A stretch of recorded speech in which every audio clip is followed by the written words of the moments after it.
போல் பாக்கிய செல்வம் புவியில் இல்லையே.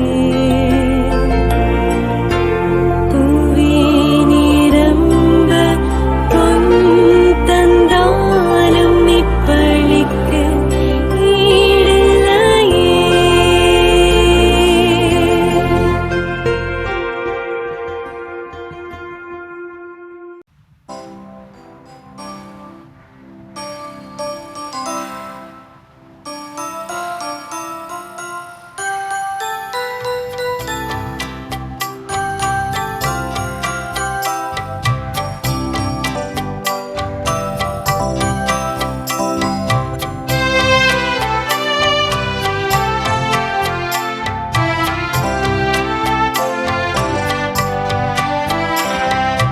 தேவனின் இல்லத்தில் நான் நுழைந்தேன், தேற்றரவாளன் கருணையினார்.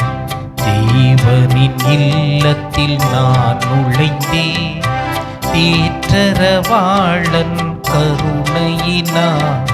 தேடரும் பொருளாம் இறைவனை காண ஆவல் கொண்ட காரணத்தால் தேவனின் இல்லத்தில் நான் நுழைந்தேன், தேற்றரவாளன் கருணையினார். தந்தை மகன் தூயாவியாரின் பெயராலே ஆமென். நம் ஆண்டவராக இயேசு கிறிஸ்துவின் அருளும் கடவுளின் அன்பும் தூயாவியாரின் நட்புறவும் உங்கள் அனைவரோடும் இருப்பதாக. உம் ஆன்மாவோடும் இருப்பதாக. சகோதர சகோதரிகளே, தூய மறை நிகழ்வுகளை கொண்டாட நாம் தகுதி பெறும் பொருட்டு நம் பாவங்களை ஏற்றுக்கொள்வோம்.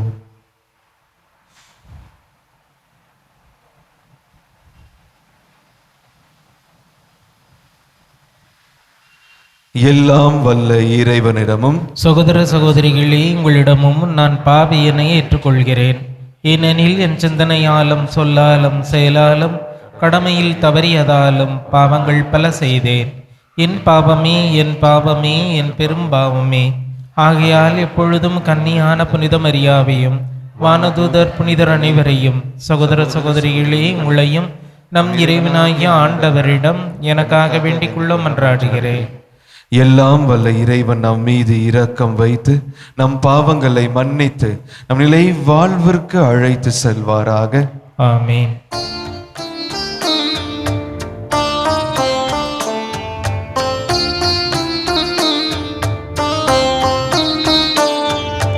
ஆண்டவரே இரக்கமாயிரும். ஆண்டவரே இரக்கமாயிரும். கிறிஸ்துவே இரக்கமாயிரும். கிறிஸ்துவே இரக்கமாயிரும்.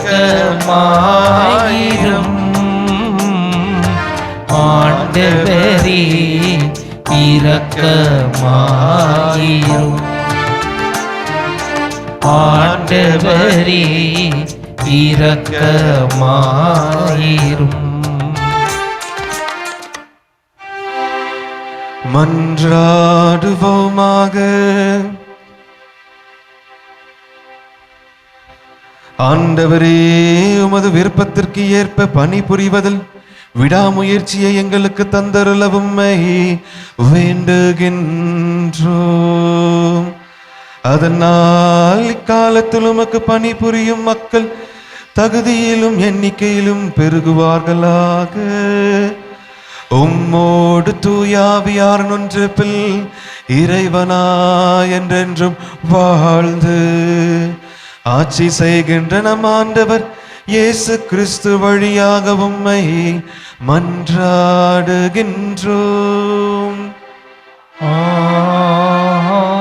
ஆமென். எண்ணிக்கை நூலிலிருந்து வாசகம். அதிகாரம் 21. இறைவார்த்தைகள் 4 முதல் 9 முடிய. அந்நாட்களில் ஏதோம் நாட்டை சுற்றி போகும்படி ஓர் என்ற மலையிலிருந்து இஸ்ரேலர் செங்கடல் சாலை வழியாக பயணப்பட்டனர். அவ்வழியை முன்னிட்டு மக்கள் பொறுமை இழந்தனர். மக்கள் கடவுளுக்கும் மோசேக்கும் எதிராக பேசினர். இந்த பாலை நிலத்தில் மாளும்படி எங்களை எகிப்திலிருந்து கொண்டு வந்தது ஏன்? இங்கு உணவும் இல்லை, தண்ணீரும் இல்லை. அற்பமான இந்த உணவு எங்களுக்கு வெறுத்து போய்விட்டது என்றனர். உடனே ஆண்டவர் கொள்ளிவாய் பாம்புகளை மக்களிடையே அனுப்பினார். அவை கடிக்கவே இஸ்ரேல் மக்களில் பலர் மாண்டனர்.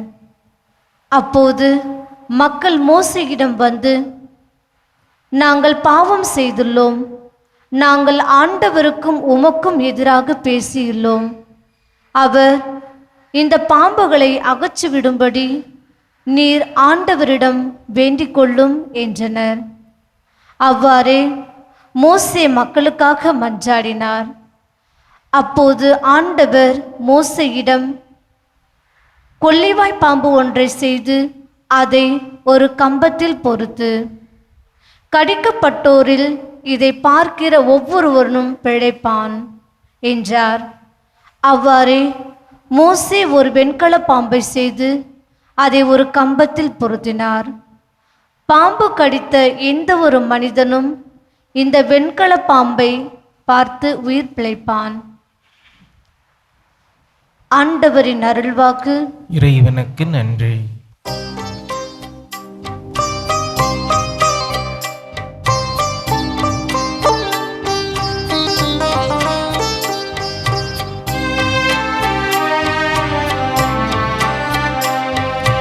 ஆண்டவரே என் மன்றாட்டை கேட்டருளும். ஆண்டவரே என் மன்றாட்டை கேட்டருளும். ஆண்டவரே என் மன்றாட்டை கேட்டருளும். என் அபயக்குரல் உம்மிடம் வருவதாக. நான் இடுக்கண் உற்ற நாளிலே உமது முகத்தை மறைக்காதீர். உமது செவியை என் பக்கமாக திருப்பியருளும். நான் மன்றாடும் நாளில் விரைவாய் எனக்கு பதிலளியும். வேற்றினத்தார் ஆண்டவரின் பெயருக்கு அஞ்சுவர். உலகின் மன்னர் யாவரும் அவரது மாட்சியை கண்டு மருள்வர். ஏனெனில் ஆண்டவர் சீயோனை கட்டி எழுப்புவார். அங்கு அவர்தம் ஆட்சியுடன் திகழ்வார். திக்கற்றவர்களின் வேண்டுதலுக்கு ஆண்டவர் செவி கொடுப்பார். அவர்களின் மன்றாட்டை அவமதியார். அவர்களின் மன்றாட்டை அவமதியார்.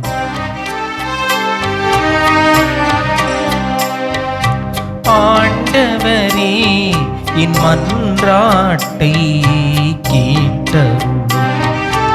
ஆண்டவரே என் மன்றாட்டை கேட்டருளும்.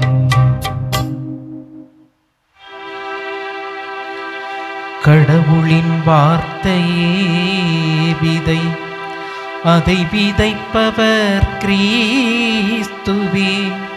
அவரை கண்டுகொள்கின்ற அனைவரும் இன்றென்றும் நிலைத்திருப்பார். ஆண்டவர் உங்களோடு இருப்பாராக. உம் ஆன்மாவோடும் இருப்பாராக. யோவான் எழுதிய தூய நற்செய்தியிலிருந்து வாசகம். ஆண்டவரே மாட்சி உமக்கே. அதிகாரம் 8 இறை திரு வசனங்கள் 21 30 முடிய. அக்காலத்தில் இயேசு பரிசேயர்களை நோக்கி, நான் போன பின் நீங்கள் என்னை தேடுவீர்கள். நான் போகும் இடத்திற்கு உங்களால் வர இயலாது.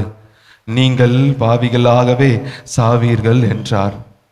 யூதர்கள், நான் போகும் இடத்திற்கு உங்களால் வர இயலாது என்று சொல்கிறாரே, ஒருவேளை தற்கொலை செய்து போகிறாரோ என்று பேசிக்கொண்டார்கள். இயேசு அவர்களிடம், நீங்கள் கீழிருந்து வந்தவர்கள், நான் மேலிருந்து வந்தவன். நீங்கள் இவ்வுலகை சார்ந்தவர்கள், ஆனால் நான் இவ்வுலகை சார்ந்தவன் அல்ல.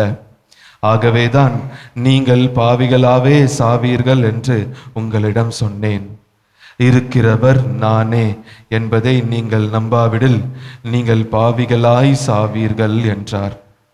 அவர்கள், நீர் யார் என்று அவரிடம் கேட்டார்கள்.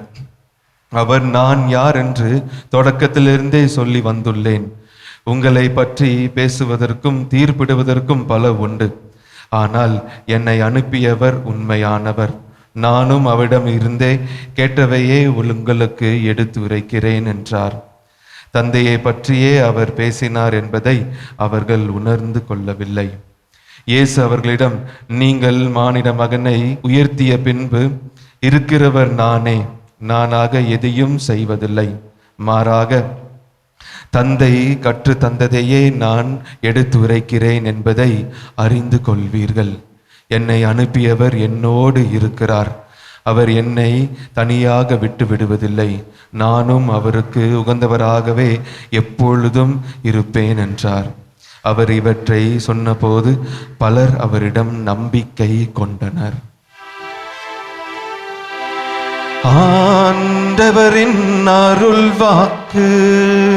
கிறிஸ்துவே உமக்கு புகழ். இருக்கிறவர் நானே. அன்பார்ந்த சகோதர சகோதரிகளே, இந்த நற்செய்தி வழியாக ஆண்டவர் இயேசு கிறிஸ்து என்ன சொல்ல வருகிறார் என்றால், நானும் தந்தையாம் கடவுளும் ஒருவர்தான், அவரையும் என்னையும் பிரித்து எடுக்க முடியாதென்று தெல்ல தெளிவாக கூறுகிறார். அதை நம்ப நம் ஒவ்வொருத்தரையும் அவர் அழைக்கின்றார். ஏன் இவ்வாறாக நான் சொல்கிறேன் என்றால், இதே வார்த்தைகள் தந்தையாம் கடவுளும் கூறியிருக்கிறார். என்ன வார்த்தை என்றால், இருக்கின்றவர் நானே என்று. எங்க கூறியிருக்கார் என்றால், விடுதலை பயண நூலில் 3:14 இறைவாக்கினர் மோசே கேட்பார் ஆண்டவரிடம், உன் மக்களிடையே நான் உண்மை என்ன சொல்ல வேண்டும் என்று கேட்கும் பொழுது தந்தையாம் கடவுள் கூறுவார், இருக்கின்றவர் நானே என்று என் மக்களிடம் சொல். அதே போல் என் மக்களை விடுவித்து நீ எகிப்து நாட்டிலிருந்து வெளிவருவாய் என்று இறைவாக்கினர் மோசையிடம் தந்தையாம் கடவுள் கூறியிருப்பார். அதனால்தான் தந்தையாம் கடவுளும் ஆண்டவர் இயேசு கிறிஸ்துவும் ஒருவர் தான் என்று தெல்ல தெளிவாக இந்த வசனத்தின் மூலியமாக நமக்கு தெரிகிறது. இதை நம்ப வேண்டும். நம்பவில்லை என்றால் என்ன நடப்பது என்றால், ஆண்டவர் கூறுகிற ஒரு கடினமான வார்த்தைகளை ஆண்டவர் கூறுகின்றார். என்ன வார்த்தைகளாக இருப்பது என்றால், நீங்கள் பாவிகளாகவே இறந்து போய்விடுவீர்கள் என்று கூறுகிறார். அதுதான் முதல் வாசகத்தில் நடந்தது. அவங்க பாவிகளாக இருக்கிறார்கள், ஆண்டவரை நம்பவில்லை. என்ன நடக்கிறது? அவர்கள் ஆண்டவரை விட்டு அகன்று போகிறார்கள். ஆண்டவரை உணர்ந்து கொள்ளவில்லை, ஆண்டவருடைய பிரசன்னத்தை உணர்ந்து கொள்ளவில்லை. அந்த இஸ்ரேல் மக்கள் கண் முன்னாடி தான் ஆண்டவர் அனைத்து அற்புதங்களையும் செய்து அவரை விடுவித்து காத்து வந்தார். அந்த 10 வாதைகள், செங்கடலை 2ஆக பிரிப்பது, நெருப்பு தூண் வழியாக அவர்களை பாதுகாப்பது எல்லாம் அவர்கள் பார்வையில் வழியாக தான் பார்த்தார்கள். ஆனால் அந்த அற்புதத்தை அவர்கள் உணரவில்லை. அதே போலதான் அந்த உணவும் ஒரு அற்புதமாக தான் ஆண்டவர் கொடுத்தார். ஆனால் அந்த உணவை அந்த இஸ்ரேல் மக்கள் அற்பமான ஒரு உணவு என்று கூறுகிறார்கள். ஆண்டவருடைய ஆசிரை அற்பமான ஒரு ஆசிர் என்று கூறுகிறார்கள். ஆண்டவருடைய ஆசிரை வெறுத்து போய்விட்டு என்று கூறுகிறார்கள். ஆண்டவருக்கு எதிராக பாவம் செய்து விட்டார்கள். அப்பொழுது கடவுள் என்ன செய்கிறார்? கொள்ளிவாய் பாம்புகளை அவரிடையே அனுப்புகிறார். அந்த பாம்பு யாரெல்லாம் கடித்ததோ நிறைய பேர் இறந்தார்கள். ஆகவே நம் ஆண்டவர் எப்பொழுதும் இரக்கம் உள்ளவர். ஆகவே அவர்கள் மனம் மாறுகிறார்கள். அந்த மக்கள் மனம் மாறியுடனே போய் இறைவாக்கினர் மோசையிடம் கேட்கிறார்கள், நாங்கள் கடவுளுக்கும் உமக்கும் எதிராக பாவம் செய்து விட்டோம். ஆகவே எங்களை மன்னிக்குமாறு, இந்த பாவங்களை எடுக்குமாறு நீர் எங்களுக்காக பரிந்து பேசும் என்று இறைவாக்கினர் மோசேயிடம் கூறுகிறார். இறைவாக்கினர் மோசே பரிந்து பேசுகிறார். அதன் வழியாக தந்தையாம் கடவுள் கூறுகிறார், ஒரு கொள்ளிவாய் பாம்பை ஒரு கம்பத்தில் பொருத்தி நீ அவர்கள் முன் எழுப்பும், அதை பார்ப்பவர்கள் பிழைத்து கொள்வார்கள் என்று கூறுகிறார்.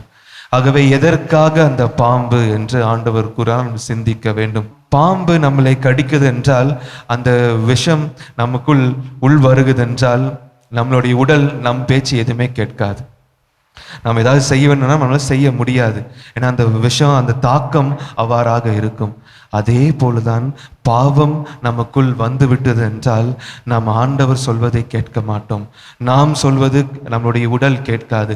பாவம் என்ன ஆட்டி படைக்கிறதோ அதுதான் நாம் செய்து வருவோம். ஆண்டவரை விட்டு விலகி போவோம். கடைசியில் நடக்கும், அந்த விஷம் ஃபுல்லாக ஏறி நாம் அந்த பாவம் நம் உடல் முழுக்க ஏறி என்ன ஆகிறது, நாம் அந்த பாவத்தில் இறந்து போய்விடுவோம். ஆனால் ஆண்டவர் கூறுகின்றார், நீங்கள் பாவத்தை விட்டு அகன்று வரும் பொழுது அந்த நினைவு சின்னமாக ஆண்டவர் வைக்கின்றார் அந்த பாம்பை. என்ன நினைவு சின்னமாக இருக்கிறது? எப்பொழுதெல்லாம் அந்த பாம்பை நாம் பார்க்கின்றோமோ, இந்த பாவ வாழ்க்கையில் நான் இருக்கும் பொழுது எந்த அளவுக்கு கஷ்டப்பட்டேன், எந்த அளவுக்கு துயரப்பட்டேன், அது விளைவு என்னவாக இருக்கிறது, நான் இறந்து போய்விடுவேன் என்று நீங்கள் எண்ண வேண்டும். ஆகவே அந்த பாவ வாழ்க்கைக்குள் நீங்கள் போகாமல் ஆண்டவர் தருகின்ற அந்த வாழ்வை நாம் பெற்றுக்கொள்ள வேண்டும் என்று சிந்திக்க வேண்டும். அதற்காக தான் ஆண்டவர் அந்த பாம்பை எழுப்ப சொன்னார். ஆகவே அந்த பாம்பை எழுப்பியவர்கள், அதை பார்த்தவர்கள் அந்த மனம் மாறி இருந்த பொழுதே அவர்கள் குணமாகி விட்டார்கள். ஆனால் அது பார்க்கும் பொழுதெல்லாம் அந்த பாவத்தில் நீங்கள் விழக்கூடாது என்ற அந்த எண்ணம் வருவதற்கு தான் அது ஒரு சின்னமாக ஆண்டவர் இறைவாக்கினர் மோசேயிடம் எழுப்பினார். ஆகவே அந்த பாவ மன்னிப்பை நாம் பெற்று நான் பாவி என்று உணர்ந்து ஆண்டவரிடம் செல்லும் பொழுது நடக்கிறது என்றால், ஆண்டவர் மீண்டும் அவருடைய வார்த்தைகளை நமக்குள் விதைப்பார். அதுதான் நற்செய்திக்கு முன் வசனத்தில் கூறியிருக்கிறார்கள். அந்த வார்த்தைகளை மீண்டும் நமக்குள் விதைக்கும் பொழுது என்ன நடக்குது என்றால், நாம் ஆண்டவரை கண்டுபிடித்து விடுவோம். ஆண்டவரை கண்டுபிடித்து விட்டோம் என்றால் என்றென்றும் நிலைத்திருப்போம் என்று ஆண்டவர் கூறுவார். நிலைத்திருப்போம் என்றால் அந்த நிலை வாழ்வை பெற்றிருப்பது தான் நிலைத்திருப்பது. ஏனென்றால் நாம் அனைவரும் ஆண்டவரோடு இணைந்திருப்போம். இந்த அருளுக்காக அன்னை மரியாவுடைய பரிந்துரையை நாடி தெய்வீக திருப்பலியில் தொடர்ந்து மன்றாடுவோம்.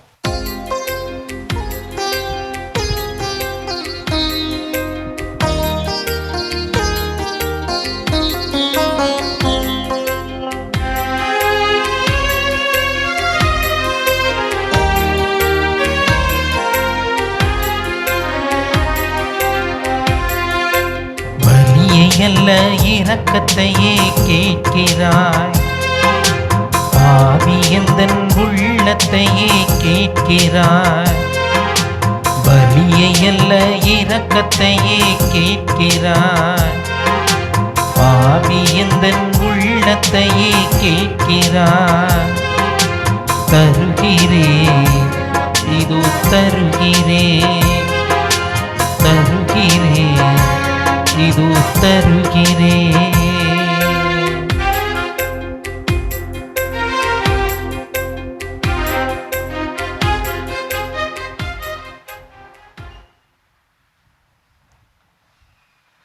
சகோதர சகோதரிகளே, என்னுடையதும் உங்களதுமான பலி எல்லாம் வல்ல தந்தையாகிய இறைவனுக்கு ஏற்றதாகும்படி மன்றாடுங்கள்.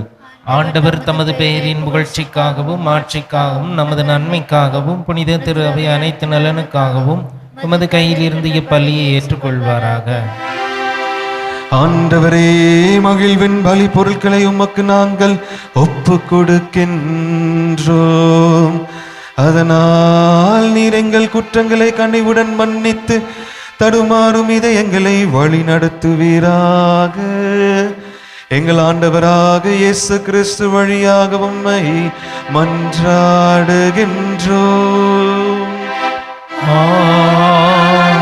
ஆமென்.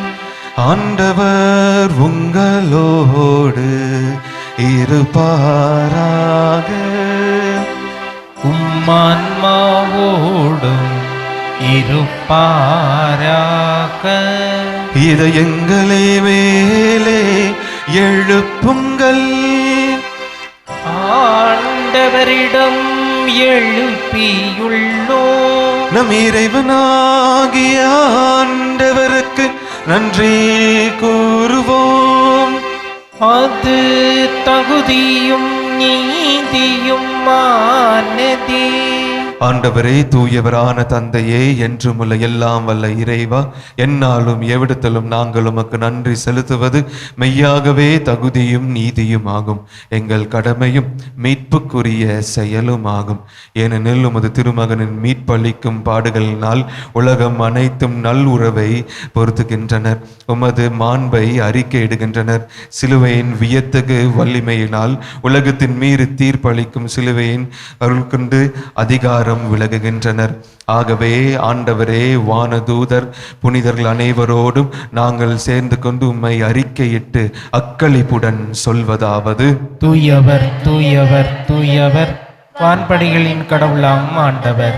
விண்ணகமும் மண்ணகமும் உமது மாட்சியால் நிறைந்துள்ளன. உன்னதங்களிலே ஓசன்னா. ஆண்டவர் பேரால் வருகிறவர் ஆசி பெற்றவர். உன்னதங்களிலே ஓசன்னா. அன்பார்ந்த இறை மக்களை, நான் பாவத்திலிருந்து வெளிவர வேண்டும் என்றால், ஆண்டவர் மீது உறுதியான நம்பிக்கையை வைக்க வேண்டும் என்றால் கண்டிப்பாக நற்கருணை தேவைப்படுகிறார். ஆகவே இந்த சாதாரண அப்பமும் சாதாரண திராட்சரசமும் இப்பொழுது ஆண்டவர் இயேசு கிறிஸ்துவுடைய தூய உடலும் இரத்தமுமாக மாறவிருக்கின்றது. நம்மையே ஆண்டவரிடம் ஒப்படைத்து தாழ்ந்து மன்றாடுவோம். ஆண்டவரே, நீர் மெய்யாகவே தூயவர், தூய்மை அனைத்திற்கும் ஊற்று. ஆகவே உம்முடைய ஆவியை பொழிந்து இக்காணிக்கைகளை தூய்மைப்படுத்த உம்மை வேண்டுகின்றோம். இவ்வாறு எங்கள் ஆண்டவர் இயேசு கிறிஸ்துவின் உடலும் இரத்தமுமாக எங்களுக்கு இவை மாறுவனவாக. அவர் பாடுபட உளம் கனிந்து தம்மை கையளித்த போது அப்பத்தை எடுத்து நன்றி செலுத்தி அதை பிட்டு தம் சீடர்களுக்கு அளித்து கூறியதாவது: அனைவரும் இதிலிருந்து பெற்று உண்ணுங்கள், ஏனெனில் இது உங்களுக்காக கையளிக்கப்படும் என் உடல்.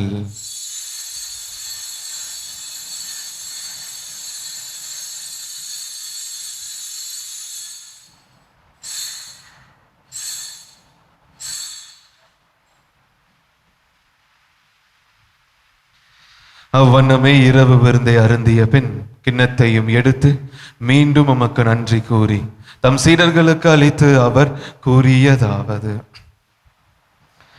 அனைவரும் இதிலிருந்து பெற்று பருகுங்கள், ஏனெனில் இது புதிய நிலையான உடன்படிக்கைக்குரிய என் இரத்தத்தின் கிண்ணம். இது பாவ மன்னிப்புக்கென்றும் உங்களுக்காகவும் பலருக்காகவும் சிந்தப்படும். இதை என் நினைவாக செய்யுங்கள்.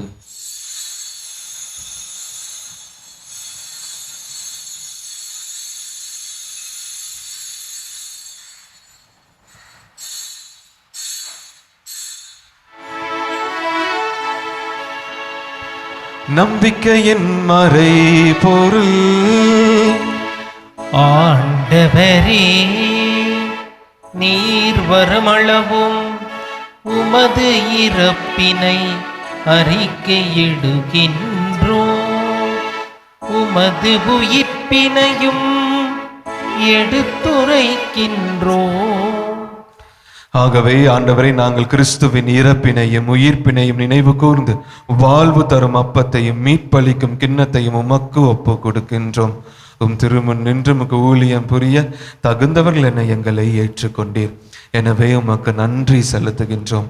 மேலும் கிறிஸ்துவின் உடலிலும் இரத்தத்திலும் பங்கு கொள்ளும் எங்களை தூய ஆவியானவர் ஒன்று சேர்க்க வேண்டும் என தாழ்மையுடன் மன்றாடுகின்றோம். ஆண்டவரே, உலகெங்கும் பரவி இருக்கும் உமது திரு அவையை நினைவு கூர்ந்தள்ளும். எங்கள் திரு தந்தை லியோ, எங்கள் ஆயர் ஜார்ஜ், எல்லா திருநிலையினர் ஆகியவர் அனைவருடனும் உமது திரு அவை அன்பில் நிறைவு பெற செய்தருளும். மேலும் உயிர்த்தெழும் எதிர்நோக்குடன் துயில் கொள்ளும் எங்கள் சகோதர சகோதரிகளையும் இறந்தோர் அனைவரையும் இரக்கத்துடன் நினைவு கூர்ந்து திருமுக ஒளியினுள் ஏற்றருளும்.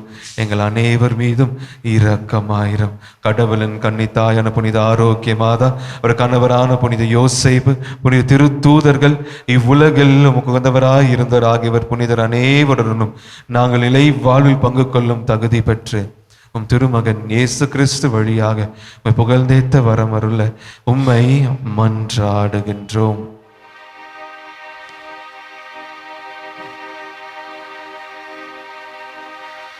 இவர் வழியாக இவரோடு இவரில் எல்லாம் வல்ல இறைவனாகிய தந்தையே,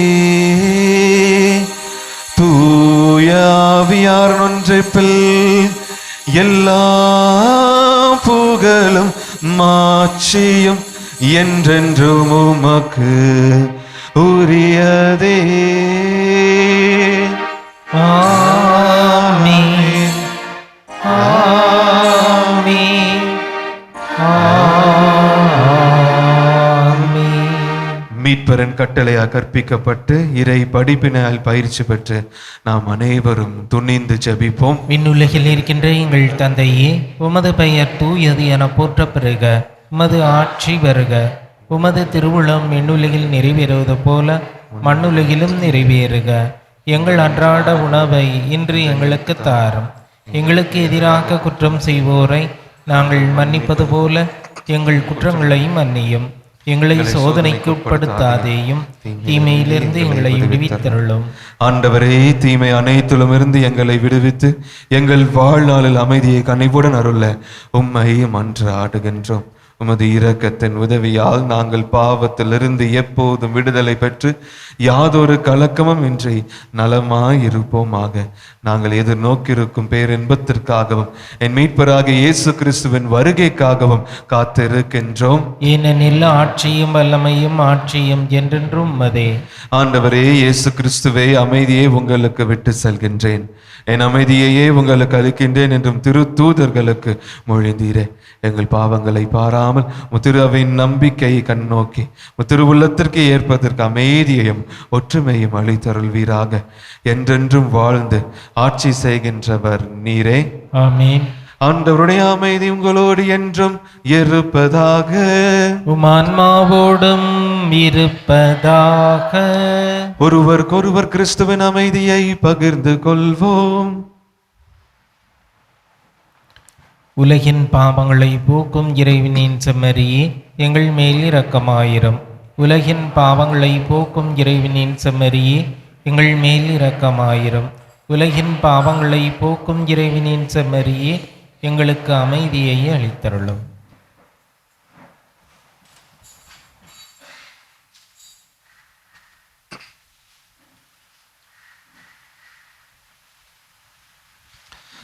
இதோ இறைவனின் செம்மறி, இது உலகின் பாவங்களை போக்குபவர்.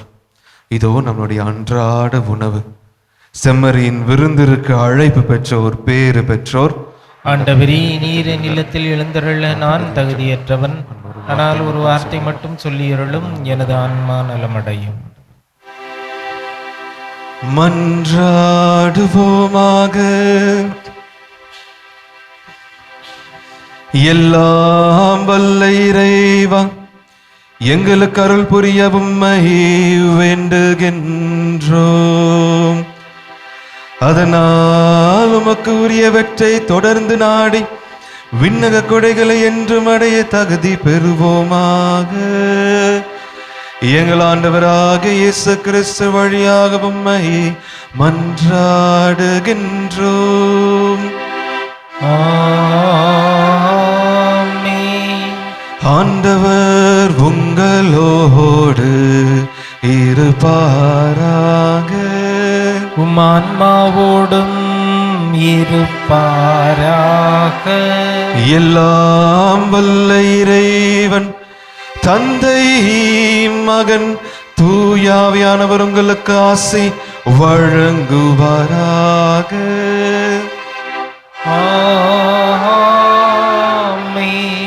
ஆண்டவர் இயேசு கிறிஸ்துவை முழுமையாக நம்பி சென்று வாருங்கள். திருப்பலி நிறைவேறிற்று.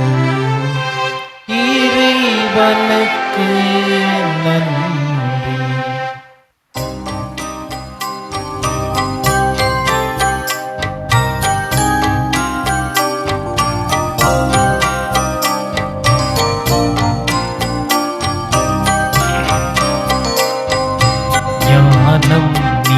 கன்னிகையே, நாதனை தாங்கிய ஆலயமே, ஞானம் இறை